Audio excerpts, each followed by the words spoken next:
میں @Islamic channel 456 کی جانب سے آپ کو ایک واقعہ سناتی ہوں۔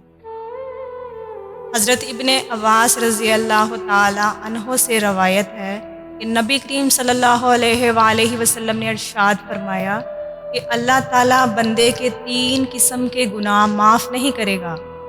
ان گناہوں کے علاوہ جس قدر گناہ ہوں گے ان کو معاف کر دے گا، لیکن ان 3 گناہوں کو کبھی معاف نہیں فرمائے گا۔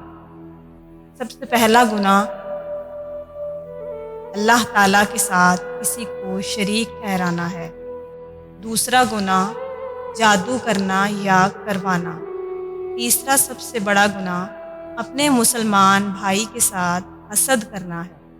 یعنی اگر کوئی آدمی ان گناہوں سے توبہ کیے بغیر مر جاتا ہے تو اس کو گناہ معاف نہیں۔ یعنی اگر کوئی آدمی ان گناہوں سے توبہ کیے بغیر مر جاتا ہے تو اس کو معاف نہیں کیا جائے گا۔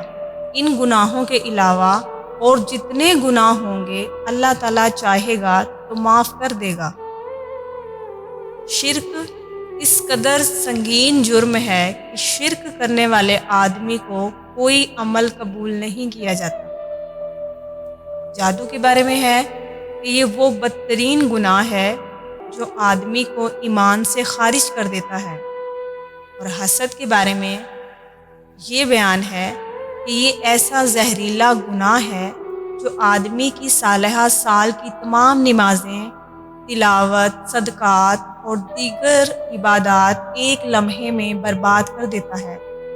لہٰذا ان گناہوں سے بچنے کا اہتمام کیا جائے۔